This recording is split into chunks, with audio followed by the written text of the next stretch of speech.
Hello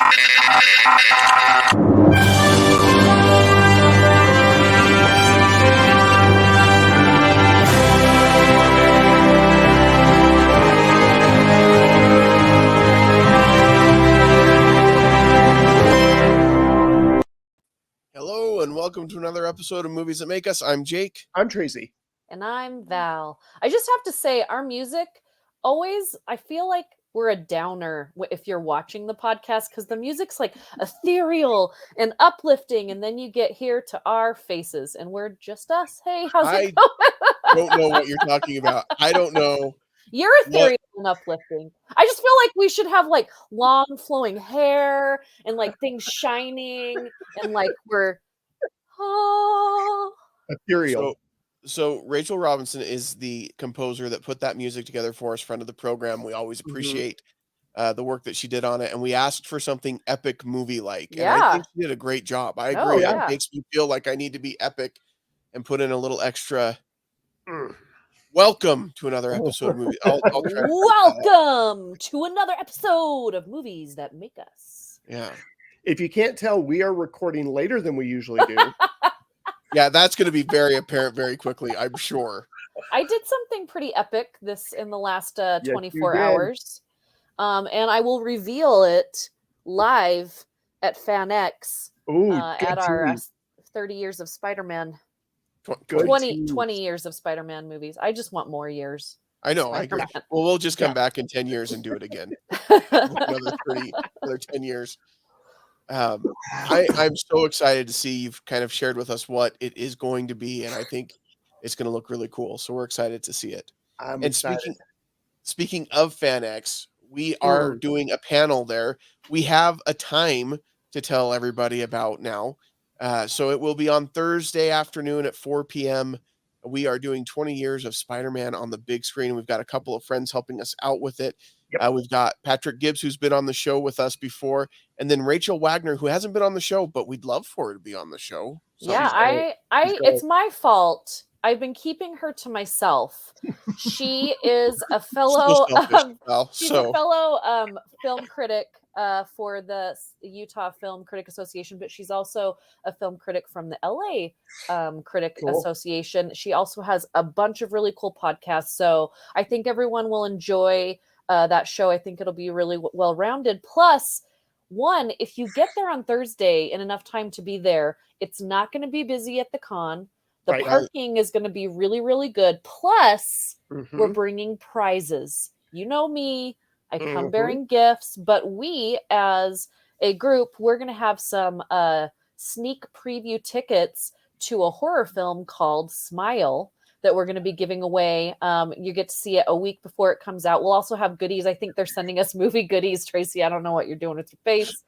And pretty much all the movie stuff that I've gotten in the last year, since the last FanX to this one, I'm bringing with me in a big bag. And you've got some good swag. And we're going to be giving it away, including some collectible posters that you could only get if you went to D23.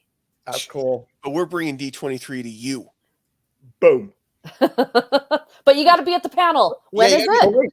But wait, it is. There's more. There's more. Okay, wait. You want to know where it is? Let me tell you. I will tell you where it is. You know, we talked about doing this, and somehow I'm still completely unprepared. This is the story of my life. All right. So FanX, Thursday, 4 p.m. in room 255B. 255B. 255B. Here's the thing you guys need to know about Thursday FanX. We talked about it. It is really the best day to come to the convention. Everybody's fresh. Yep. They haven't gone through 3 days of this stuff already. I was going to say crap, but it's not. But think about it. That's the best time to see the celebrities because they're fresh, excited to be there. They haven't gone through 3 days of talking to 400 people every hour. It's the best time to come talk to the vendors because it's not as busy on the vendor floor, so you can actually walk around. I'm telling you, that's when you want to be there is Thursday, and Thursday afternoon you want to be in 255B. You gotta know it's kind of hidden up in the back rooms. It's not one of the front rooms by the grand ballroom, but it's up. There's some stairs at the back. There's signage. There'll be people there. Yeah. So just ask people where the Spider-Man panel is in room 255B. You need your Movies That Make Us, and they'll send you where you need to be. And we've got all sorts of stuff, including Val mentioned all the stuff she has. We also have stickers that we had last year. So if you didn't get movies that make us stickers last year, we have some as well. Nice. Tracy, are you giving away that jersey? Because I felt like you sat back to like show off your shirt for a minute. I'm just trying to pull it up so I don't show too much chest, you know. Oh, okay. You got to put the cleave away. Yeah. Put the cleave away. We know this is movies that make us after dark, but the cleavage needs to be a minimum. This does not draw in the audience. This does not do anything. My shirt gives away what we're talking about today. It does. My shirt does not. I am on an ET panel though. These are ET moves. Jealous. Yeah. Not blueberries or eyeballs. Those are the two things that I've heard the last couple of times that I've worn it. I was wearing this. We were playing Dungeons and Dragons. My brother-in-law looked over, like we were mid-sentence talking to like the bad guy kind of thing. He's like, "Oh, Jake, those aren't blueberries on your shirt." No, they are not. So anyway, that's not a moon. In this case, anybody seen anything fun this week? I mean, I don't know that I'd say fun, but I do want to put a warning out there, and I will be writing a review to put up on our website. I've been working on it for a few days, but the movie Blonde is coming out on Netflix on the 28th, and it is NC-17. It is a very, very hard movie to digest. Everything and anything you could think about that happened to Marilyn Monroe, you will see it. So this isn't one if you have young kids that are fans, because my daughter's had posters of Marilyn Monroe in her room. If she was a teenager and wanted to watch this, it would be one that I would want to watch with her and have a conversation. It'll be an awkward watch because, again, you see everything. I think it's going to make a lot of people angry, this movie. It is definitely a trigger movie for anyone that has gone through any mental health issues, sexual abuse. I think it's an important story to be told, but I just want to give that warning. I usually would talk about it the week that it comes out, but it comes out on a Wednesday and I do my review on the Friday. I talked about it on Channel 4 just to get people prepped for it. Dave watched it and he had a really hard time for about 3 days. It's hard to watch and then hard to digest. All right. Good to know. Yeah. So don't just jump into that willy-nilly. thinking it's Ana de Armas and she's amazing, and she is. There is nothing you will not know about her appearance after this movie. All right. Well, I'll text my parents and see if they're available this week to sit down and watch it with me so we can have a conversation like you suggested, Val. Just kidding. I mean, that's up to you. No. But that's a good warning, because I think a lot of times we see a movie that's, mature audiences or rated R or even NC, and you think, well, how bad can it really be? You need to know. And it's not bad necessarily, but it's hard content. It's adult content. Yeah, it is. Again, there's a lot of things that happen, and a lot of us know the stories. I've seen every movie, every documentary, every series made about Marilyn Monroe, and there's not a lot of new content here, but what they do is they don't just overwalk it and make like, hey, this happened, and then move on. They show what happened. And if you are if you are a fan of the President JFK, you're not going to like this movie very much because it gets really real. So well, that'll be a big hit with a certain population of the country. It's not. Which will probably not like it for other reasons. Our icons, all have history. Every single one of them. Yep, absolutely. Because they're human beings, and we all have history, right? Yeah. So that's one that I watched. Oh, I have seen the first 3 episodes of Andor. Oh, I'm excited for that. I have one more to go. I'm excited for that one. It is a totally different Star Wars. Yeah. And there's going to be 12 episodes. So that's awesome. And then another season of 12 more, I think. Yeah, a lot of the newer series that are coming to Disney Plus are going to be 12 episodes, which makes me very excited. Yeah, that's good. Cool.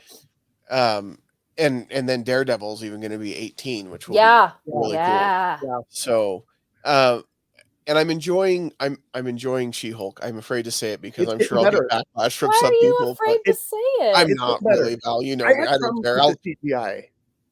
Okay, and I can understand That that. was Like, my this is big not. thing, but I'm getting used to it. Yeah, and it does take some getting used to. And there are still moments where I'm like, I get it, but I think the story is good. I think parts of it are very important, and I think that it is very Wongers! true to the character. Wongers! Wongers! Wongers! She- Madison with two Two N's S's and a Y, but not where you Not where you think. think. That role could have gone so wrong, and she just was perfect.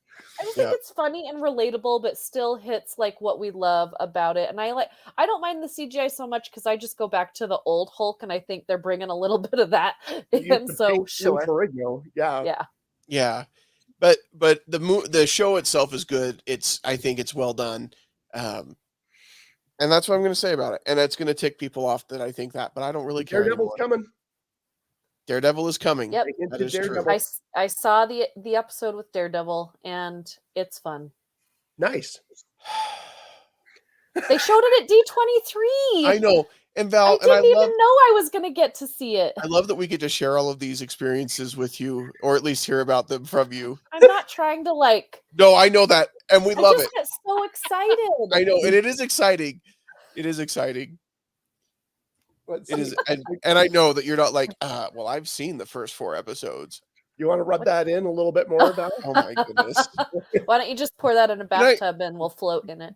Have you been keeping like a big thing of salt by your side for each of these episodes for the last 3 years? No, but waiting for the opportunity to ask if we wanted to rub some salt in a wound. I played the long Like, game. if so, yeah, that is He plays awesome. the long game. Way to hang in there. This moment, you're like, yes, I've been waiting for this for 3 years. I am saying that if you're one thing that I've been watching that's really cool. So yesterday when I started my first part of my tattoo, this is how long that tattoo took. We watched Infinity War, we watched Endgame, and we watched First Class. Wow. That's how long it took this one. That Today, I started watching all of the Spider-Man movies, and we got through the first one and then almost through the second one. So this one didn't take as long. But there are so many things that I have just missed because when I originally watched these movies, like a lot of these people were not familiar to me that were in like the other parts of the movies. And it's fun watching it because Dave had never seen First Class. So I'm like, well, you got to watch this. And then I'm going to make him watch some of the others because of the things that they mention that are now in the universe that we love in the MCU and all of these other things. It's bringing everything together. He didn't know that Sam Raimi was the director of the original Spider-Man movies. And, so it's just really cool. Like no matter where you've become a fan of Marvel, if you go back and revisit things and now you're connecting all these characters and people and, when I was watching Spider-Man 2 before this and he's like, I saw your picture over on Bleecker Street, and so like in my mind, that wasn't really a big deal. Like it was mentioned in the comic books, but like it wasn't really a big deal in the cinematic universe at that point. But now that we know what happens on Bleecker Street, you kind of just like, ooh, you just get a little ooh. Yeah. So we're revisiting something today, and I think people should go back and revisit X-Men. I agree. And X-Men, the one that we're talking about today, First Class, was interesting because there were 3 X-Men movies that came before it. Right. That this was kind of going to be a reboot of the X-Men series. 2 were good. The first one was good. The second one I thought was really, really good. X2. Yeah. And then The Last Stand was awful. And it seems to become a running theme in the X-Men movies that when they decide to do the Phoenix or Dark Phoenix storyline, just so you can skip that one. They just can't get it right. Yeah, it was. I will say Dark Phoenix is actually worse. I agree, Val. I joked about talking about that one. I will never want to talk about that show as an episode. This Just is so the you one know. thing I'm going to say about Dark Phoenix. It has everything to be a successful movie, and I think that's why it's so frustrating to me. It's not the worst movie I've ever seen, but when you look at everything they were given Yep. to make a good movie, Yep. you have everything. You have Michael Fassbender. You have this young actress who's just off of Game of Thrones that everyone loves, and she's a Mhm. great actress. Plus, She's a you good have all of actress. these favorites that are coming in, and you have a storyline that doesn't necessarily suck, but it just needed to be directed, and it was just, I don't know how they messed it up. It's like handing someone all the ingredients and the instructions to make a chocolate cake, and they bring you over like a pineapple upside down cake. Like, Yeah, there's nothing wrong with the pineapple upside down cake, but screw that. That's not what I wanted. Throw it in the trash. I don't want that. I gave you everything to make this, and then you made this. Yep. And X-Men: The Last Stand was also that same kind of thing where they had a successful franchise and they should have been able to take one of the most successful stories in the X-Men comics and make a decent movie out of it. Right. And they didn't. And that led us to X-Men First Class, where they said, maybe let's just scrap the whole thing and start over. Start over. Yeah, because Bryan Singer did the first two. Mhm. Did not do the third one. I can't remember the director's name. I can look that up real quick. I'll But look it up. Bryan Singer did he did. First I want to Class. say Rush Hour. Let's see. Um, X-Men: The Last Stand Mhm. was directed by Brett Ratner. Brett But Ratner. I think Yes. it was still produced by Bryan Singer. Was he a producer on it? I think he was He was a involved in it. producer. Yeah. Yes. But it was we were in a situation where it was similar He to did do Rush Tim Hour. Burton. Yeah. So Bryan Singer at this point, he was doing Superman Returns because they came out Mhm. around the same time. And so he couldn't direct both of them. So it was similar to Tim Burton doing Batman Returns and not being able to direct Nightmare Before Christmas. But the Yeah. difference is Tim Burton just kind of low key still directed Nightmare Before Christmas in his spare time. So You guys, yeah, I told you my Bryan Singer story, right? No. So when I was living in West Hollywood, there's a place there called the Abbey, and it's like a coffee shop during the day, and at night it's like a bar and a club where a lot of people hang out, and a lot of famous people would go in there. And I was really young. I was like 19, 20. I probably shouldn't have been there. And I went in, and I'm sitting at a table, and all my friends are doing, things, being social, talking. I may or may not have been like all the way lucid. And there's a guy Well, it is sitting West next to Hollywood. me. There's a guy sitting next to me, and he's just chilling there. And I went to put my lipstick on, and my lipstick at the time you'd push down, and the lid came up. It looked like a little trash can lipstick. And this guy leans over. He's like, "That is really cool." And I'm like, "I know, right?" I was going up and down. He's like, "Yeah." And I put it on, and I looked at him. I'm like, "You look like the stepbrother on Clueless." And he goes like this. I look like Paul Rudd? And I'm like, is that his name? And he's like, that's Paul Rudd. And I'm like, yeah, you kind of look like Paul Rudd. And then later on, my friend Mike, who's Mike number one that I went to film school with, he sat down. He's like, you know who that was, right? And I'm like, no. And he told me who it was. It was Bryan Singer. that's And awesome. I am all over, like, I didn't know what the directors look like, but I'm a film student. I'm there trying to make movies. I am hugely in love with all the X-Men movies at the time because that's what we had, right? Like, it was a big thing. And I was just like, I just told Bryan Singer that he looked like Paul Rudd, whoever that guy is. There's worse things. There's worse no, I things. know. I think he was very like happy about it, but I didn't know. You know me. I didn't really know who Paul Rudd was. That's the part I'm trying to wrap my head around. Well, there was a point in Val's life where she didn't know who Paul Rudd was. Like, I knew the guy from Clueless that played the stepbrother that was so funny and so hot. He wasn't America's national. But I didn't know his name. Have you seen his work in Clueless, Tracy? Because he's really always been America's national treasure. Well, all right. I think he is the best part of that movie. He really is. But so that's my Bryan Singer story. Is I told Bryan Singer while we were admiring my lipstick that he looked like some actor that I guess was Paul Rudd. Well, now that we've spent a lot of time talking about Bryan Singer, he wasn't the director of First Class. It was Matthew Vaughn. Yes. I like So, Matthew Vaughn. I'm hit or miss with him, but for the most part, I like him. yeah. Yeah, Bryan Singer came back for, Days of Future Past after Which is also good. Yeah, yeah, but he which is was a also big good. component of the X-Men movies Oh, being made absolutely. and For pushed sure. forward. I'm sad that he's not a very good guy Yeah. now, and Yep. I can't really be a fan of him. But at the time, I didn't know. I thought he was I Paul was a Rudd. big fan. Yeah. Yeah, Usual This Suspects is and then into X-Men and yeah. yeah, this is yeah. the hard thing with any kind of artist and creator is there's always that potential that we can Everybody's really, really human. love their Yep. art, and then you find out they're really not great Yeah, human Yeah. beings sometimes, and so, yeah. but I think first that's kind of how First Class works out too. Like you think you know somebody, Yeah. yeah, and you think they're gonna go one way, and they and then shoot they you in go the back another and way. paralyze you. Jerk. Spoilers. I'm sorry. Just kidding. We spoil movies that have been out for like 2 weeks. All This the has been out time. for over a decade. All the This time. is fine. No, I thought Charles this Xavier movie. gets paralyzed? What?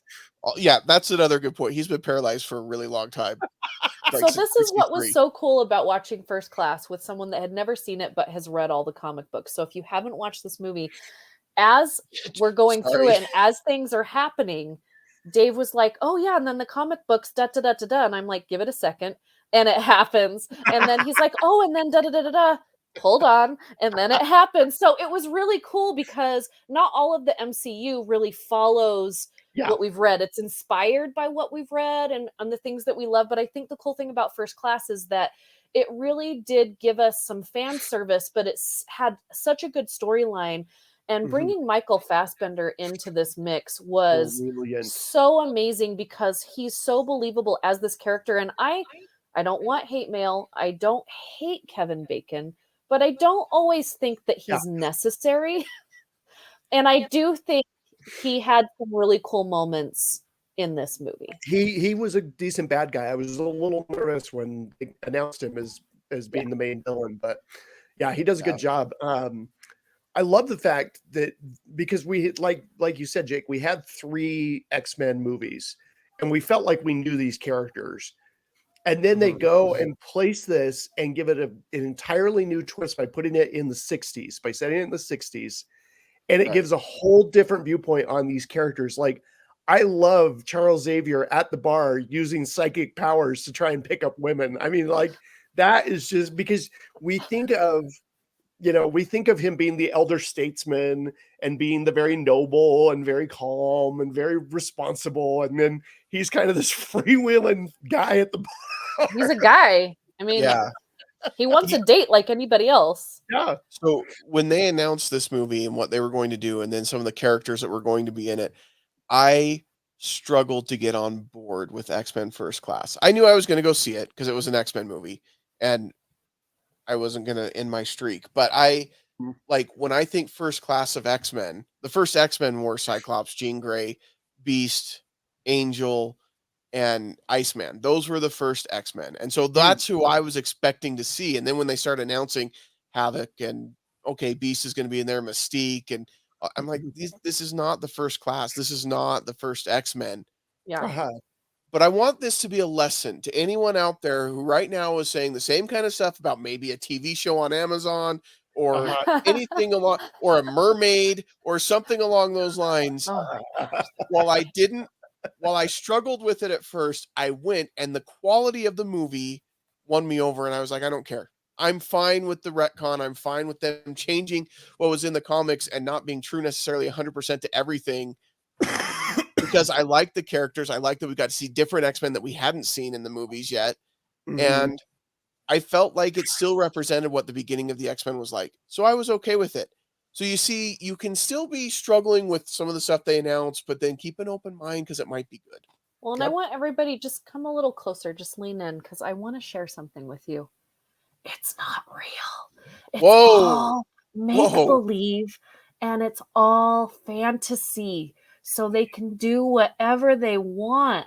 You are owed nothing. Enjoy. Little Mermaid was green originally. Yeah. Well, at the end, in the stories, it turns into sea foam. Like, Yeah, it's a whole different episode, but yeah, I just wanted to say, like, what I do love about First Class too is they give us a little glimpse of Logan sitting at the bar. yes, So we I know, love so we get that. best But then, cameo ever. but you then, get you get go ahead. one F-bomb to make a PG-13 movie, and it plays perfectly. Like, We're gonna give it they're to Wolverine. recruiting all these people, and Yeah. then he's sitting there at the bar, and he's like, "Go after yourselves," and they're like, "Okay." But then they also, when Mystique is in bed trying to woo Magneto, and Uh-huh. she turns into the original Mystique for a Yes. minute. How about now? And I'm like, yeah, that, like, those are all the moments that I kind of forgot about because Mhm. it's just been a while since I've seen these movies. But they're playing it with, this movie was so playful and Yeah. so serious at the same time. You know what I mean? Uh-huh. It's talking about a very serious content and storyline, which is believable. So now you've done something that I really like as a fan, and you've given me real life history with our Mhm. make believe, right? Which I love that combination. Right. And pulling that in, you automatically have feelings one way or another about the history part of it. And then you bring the fact that Magneto is so much against, the Nazis and everything they stand Right. for. And by the end of the movie, he wants to create the ultimate race of of these. And so I'm just like, it's full circle. It Right. just, we're repeating history again. It's just the person that thinks they're a hero every time that's actually the villain, which Yeah. I love, love, love in superhero stories. So, Yeah. speaking of Michael Fassbender, I am so glad that that was the actor to play Magneto because he does a phenomenal job in this movie. And Mhm. it's great that they got such a strong performer because some of the costumes that they put him in specifically are so bad. Like, I get we all wanted to see the Magneto helmet, but then when he puts it on, like, half the time it's, like, crooked and, like and when he shows up at the very end to save Emma Frost and he's in that red coat, and I'm like, I can't take this guy seriously. And it was similar. I know it was similar to what Ian McKellen wore as Magneto, and I get it, but it's like, come on, this just looks so bad. But I don't care either because it's Michael Fassbender and he does a great job. Right. Right. But I did care a little bit, obviously, because I'm thinking about it now. But Well, the thing- his character is in so much turmoil, and I just love it. Like Yes, he he is. wants Yeah. he wants everyone to be themselves. When you have Mystique who just wants to fit in, and he's like, no, I like you, going back to that scene, I like you as you. And she goes back to, the Jennifer Lawrence, no, I like you as you. Well, how about this? And, she goes to, what's her name? Rebecca Romaine. And then he's like, no, I like you as the blue you, and I love that part of him. But then I love the fact that Beast is one of my favorite characters in the X-Men. And when we see him in the previous X-Men movies, he's this stately person that knows who he is and he's leading the way. But in this movie, he's Frasier. Grammar was Beast in X. But in this movie, he just wants to be normal too. Like, he hides his superpowers and he's trying to change it. And the very things that you do to change yourself actually, it backfires on him and he becomes him, and then, kind of owns in on that. And I really like that story arc as well. Well, and I loved it too because they had Havoc in it, and that's Alex Summers, who is Cyclops' brother.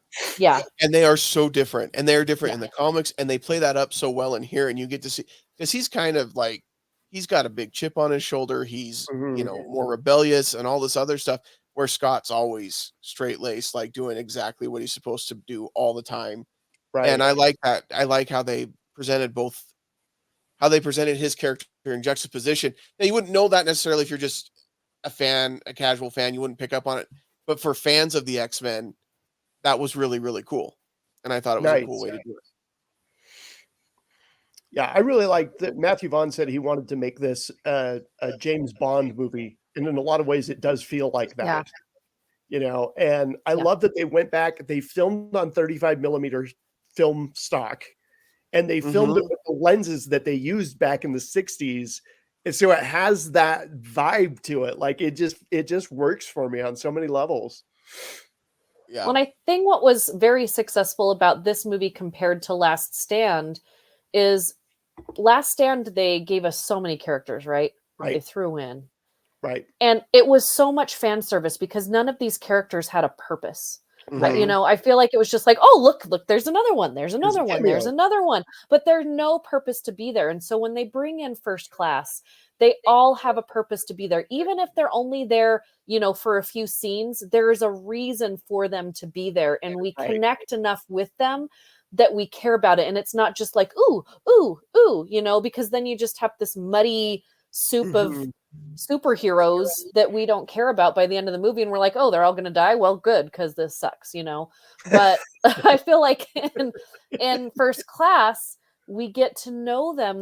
They did such a good job at showing us their personalities, and that's a lot of it's on the actors, because not a lot of them had a lot of lines or a Right. lot of scenes, but when they were together in those scenes, it was powerful. Well, I think one of the scenes that points that out the best is when all the young kids are hanging out and they're Yeah. showing each other their powers, and some of them don't really want to, and there's such a bonding there, and by the end of that, they're like, "No," and Mystique is like, "No, that's Havoc, we gotta use our names," and that really bonds them together, plus it's just a lot of fun to see them Mhm. kind of letting loose with their abilities. It's good to see. Yeah. And I love it too because in that scene you get to see how big a jerk Charles Xavier really is, because he is. He is. He's a lifelong fan of the X-Men. He's like the Albus Dumbledore of the X-Men, in that he's just using these kids and manipulating them. But Yeah. yeah, in that moment when he's like, "I expected better from you," and, like, Really? just Because walks we're like away. 18. I know, exactly. And you've taken us away from Why our homes and told us to be ourselves. Yeah, you took us out so you can finally be a mutant here and just show your powers, and that's what they're doing as You just thought we 18-year-old were gonna kids play would. Monopoly in Do you here or know what? What were you do you know thinking? how long it took me to make that statue? Do you? Yeah, yeah. That's exactly, that was the attitude.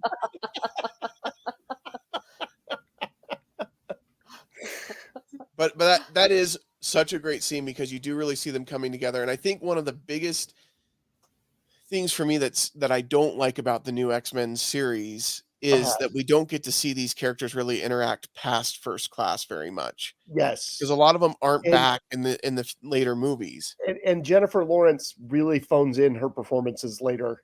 Like, you Yeah. can tell, like, in this one, she's fantastic and she's dialed in, and then the next one, a little bit less, and by the time we get to the See, one and with I thought Apocalypse and she Dark was Phoenix.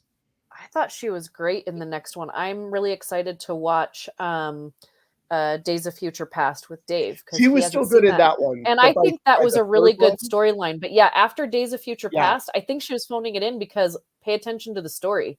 Like, Yeah. I feel That like the writers phoned it in, and they were Yeah, just like, hey, well, we're contracted to make these. They're gonna make money no matter what. Like, right. Yeah. Well, They and said, I've "Let's pull heard out the old too, Ivan like, Ooze costume from the Power Rangers movie and she make that didn't like Apocalypse." being she didn't like being in the makeup chair for, like, 8 hours, which I yeah, totally get, and so by the 3rd yeah, movie, that's why in the last one, she's hardly Mystique. She just plays a lot of the human character because she was like, "I'm sick of it." yeah. Well, and yeah, when it's all just blue body paint and stuff, And they've I'm gotta put sure that those stuff that scales fans and have yeah. I'm sure things that fans have said and done just Well, I have her go play RoboCop, because I watched that the other day on the making of that, and that guy was in the chair for 18 hours the first time they put Mm, that costume on him. It took mm. 18 hours to get it on him. And then Yeah, they I were like, think, well, we can't shoot anything now, so take it off. I think, Colin can't even Farrell imagine. in, like, 14 hours for Penguin to start. So, in the latest Yeah, Batman, so yeah, yeah. it can If you're be going to be in tedious a for sure. superhero movie, you got to expect spandex or sitting in a chair for a long time. Yeah. Oscar Isaac didn't like the Apocalypse because it was a lot of makeup, yeah, Yeah. and not very And they good barely makeup either. used him in the movie. I thought that was such a Oh, throwaway. oh, Such he's a such throwaway. a good actor, and And just that's a good not character. Yeah, that oh, character is really good. That's the struggle with the Apocalypse character, and, I mean, it's Oscar like Isaac could have Darkseid. played Apocalypse the way that he needed to be played, and they just didn't have that character. It was Yeah, sad. Darkseid in the DC, like, Yeah, could have been, "This is like your big, heavy bad guy," and you just went, "Me." So, yeah, I don't know. yeah. So Well, I'm but I'm an DC does that X-Men a lot. fan. This is Doomsday. true. This is true. I'm an X-Men fan, and I like the movies for the most part, but they are hit or miss. So I'm really curious to see. I'm really excited because they announced that Matt Shankman is going to be directing the next X-Men movie. Who did WandaVision? Yeah. He's done quite a few different things, and he's a writer. He's a director. WandaVision's still one of my favorite Disney Plus Marvel pieces, so I'm very excited to see what he brings to the X-Men universe. Yeah, they had him stand up.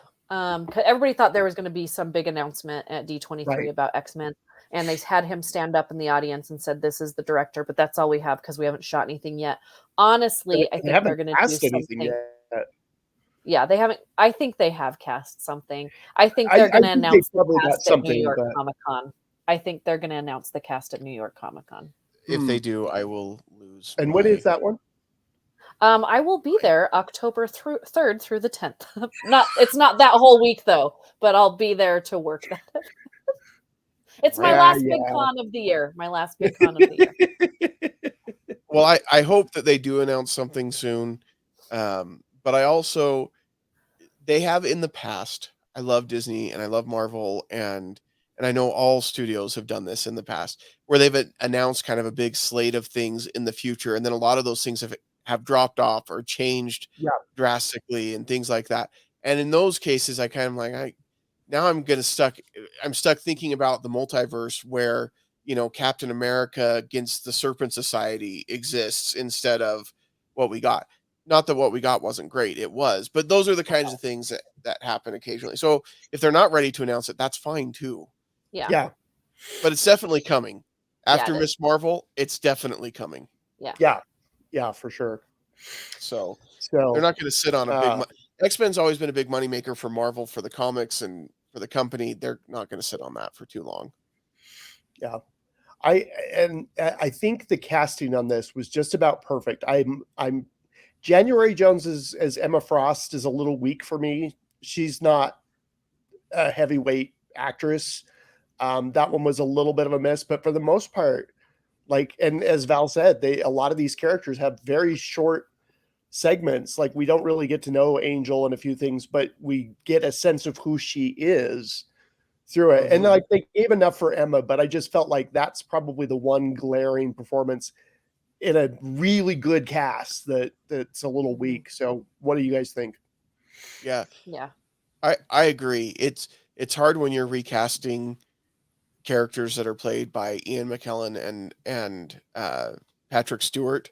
Right. And especially Patrick Stewart was so on the nose for old Charles Xavier. When they cast him in the 90s, I was like, that's perfect. Home run. but James McAvoy, I think, does a really great job as young Charles Xavier. And I agree, Michael Fassbender is probably one of the best performances in the movie.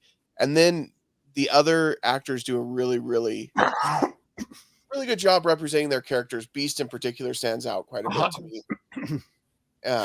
So, and I like Darwin a lot. I wish we got more of Darwin because he does a really great job. And I think he could have been some great comic relief down the road in future sequels, but no, he died. Spoilers. Sorry again. But, and I who's the red villain in the Hellfire Club? I'm trying to remember his name. Azazel. Yeah. He reminds me a lot of the character, the teleport guy. Nightcrawler. Yeah. Thank you. Because Nightcrawler, there's actually two different Nightcrawlers in the X-Men universe, as we see through the movies. And I really like the Nightcrawler character, and I wish we would have gotten, like, for a while there was chat about a Nightcrawler movie, remember?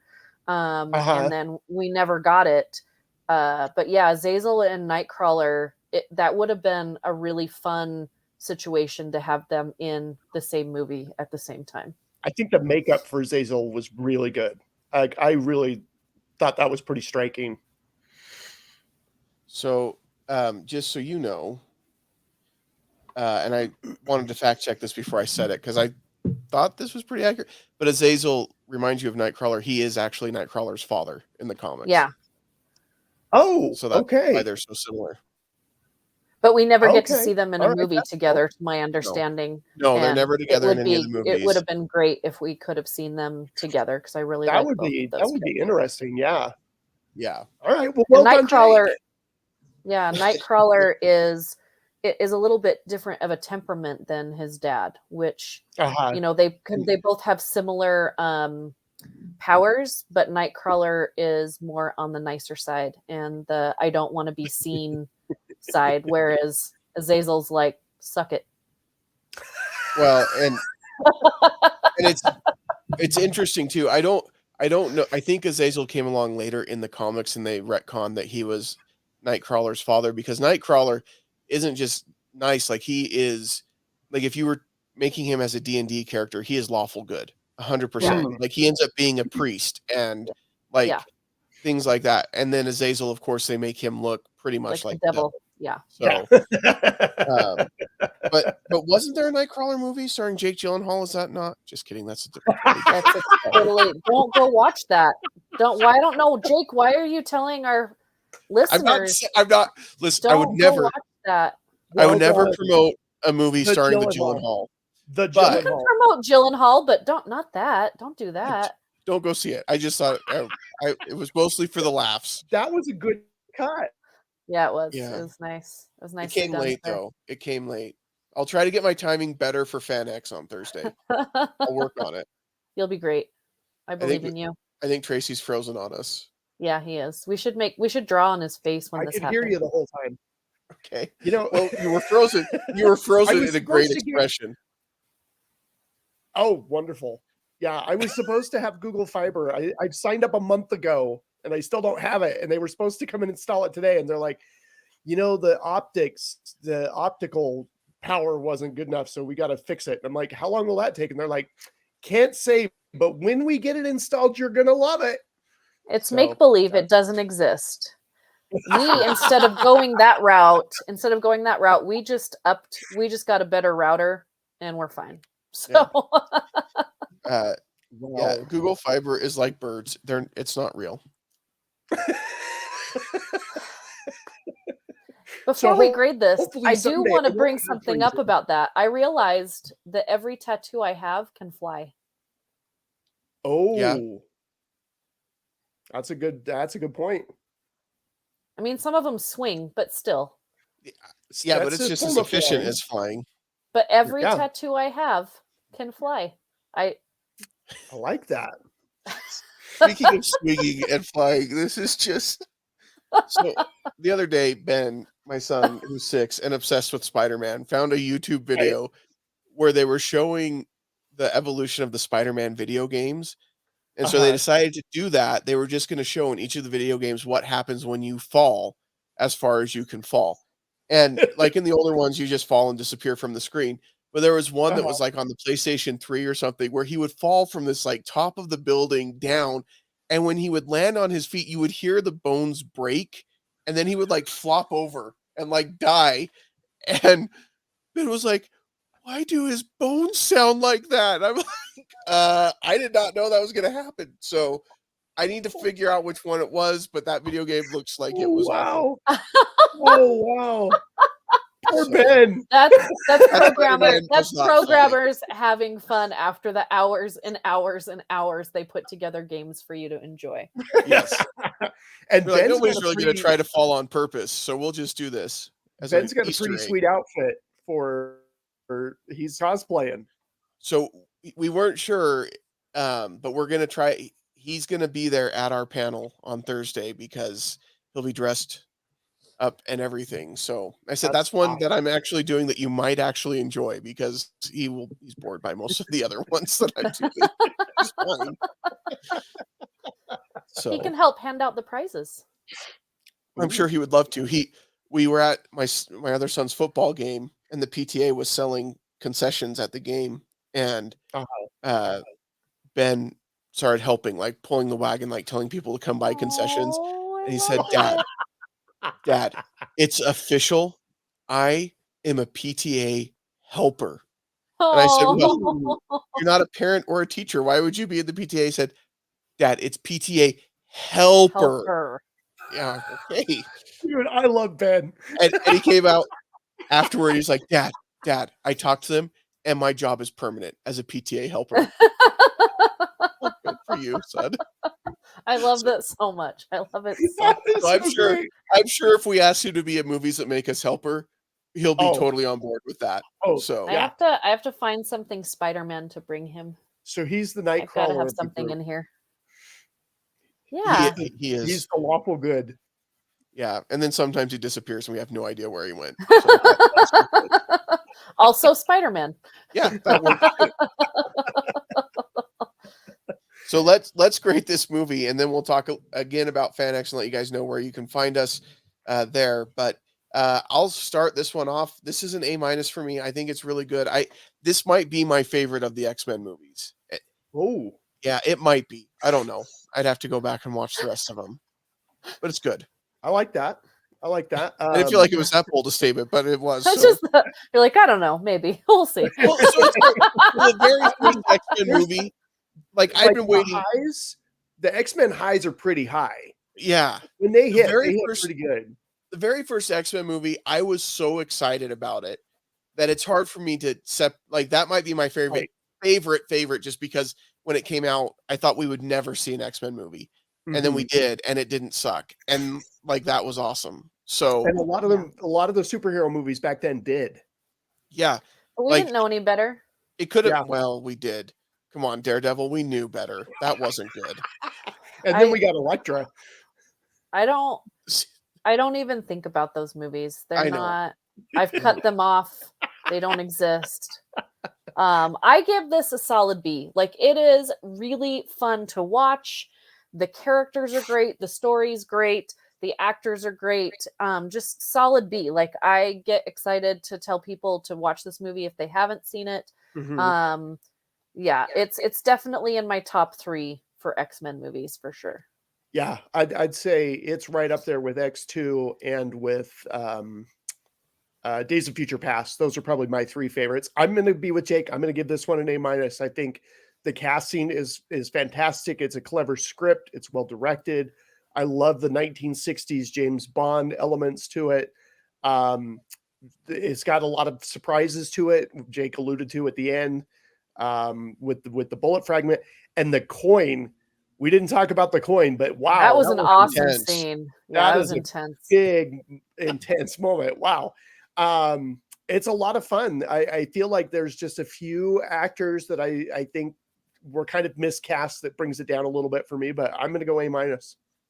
As long as one of those actors isn't Oliver Platt, then I'm okay with you saying that. I will watch anything amazing. with Oliver Platt. I agree. Like when he 100%. pops up, I love him. happy. I started listing all the movies. Hey, babe, I love him. Here's all the movies he's been in. Let me know when you want to watch any of these movies. Yeah.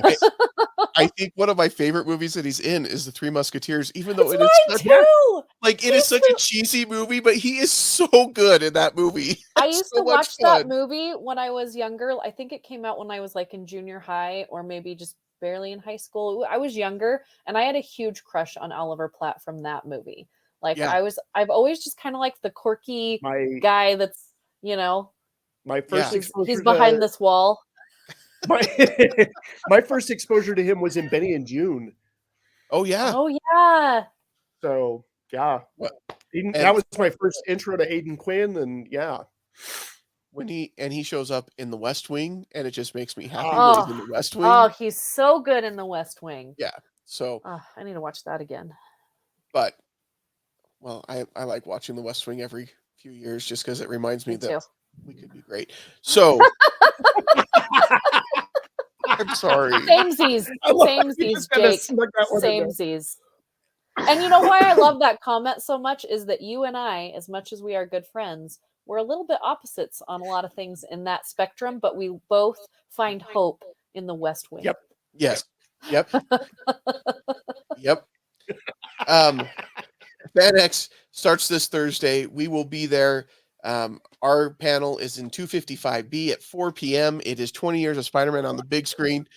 And then if you want to, at I think 6 p.m., Tracy and Val are in a panel about Ready Player One. I don't know how I dodged that bullet, but I'm happy for you guys. We get to pan it. We have been given full guidance to say whatever we want about it. So if you're ready to hear my my opinions about it. It's going to happen. Awesome. And then you want to make sure that you check out the FanX app and the website to see our schedules. You can look us up by name and find them there. We've also posted them as a story highlight on Instagram, so you can see those images there as well. Hopefully we'll have some more announcements in that realm. We'll see. Yes. The schedule's always changing. I think mine that I posted is already out of date and I have to update it. But that's okay. Yeah, there's a couple that I'm really excited about. I've got the What We Do in the Shadows panel, Werewolves Not Swearwolves. And then I have the view of the MCU from the ordinary citizen. So that one I'm very excited about too. I didn't even know about that panel. Yeah. I'm an ordinary citizen. Not just what the ordinary citizen must experience when you've got gods running around and you got alien hands coming out of the Indian Ocean. And at what point are you surprised by anything anymore if you live in this world? So that'll be fun.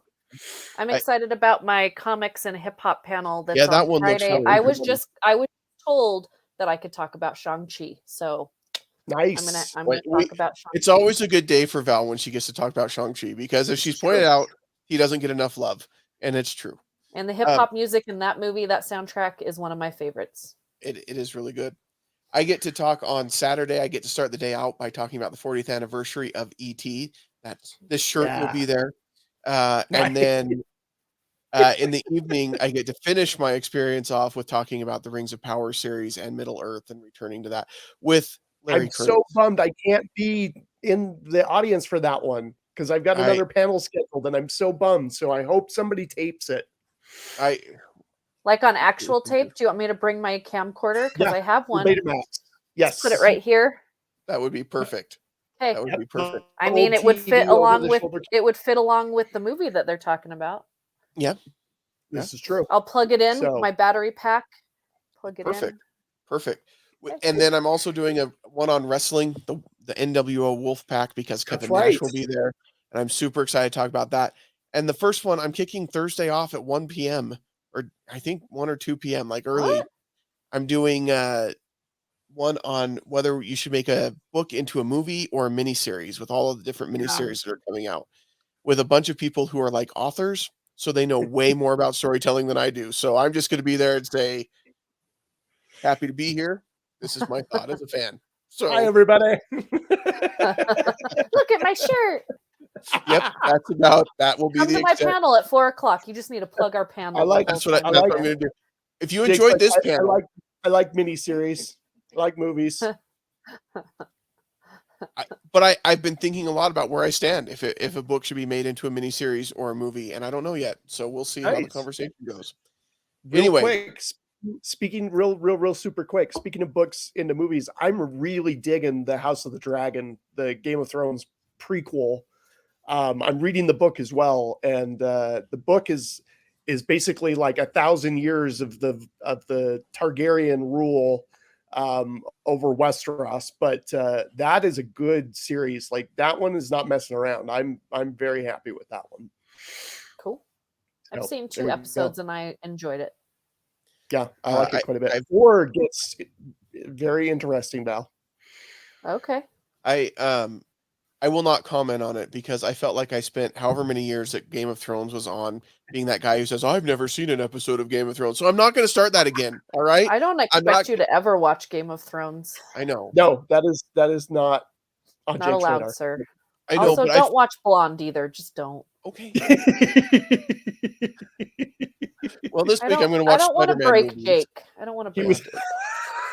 We like him too much. I appreciate that. I don't want to be broken. Or broke. I am broke. Anyway. All right. Thank you for listening. Catch us at FanX. And until then, we won't see you at the movies. But we'll see you at FanX. Yep.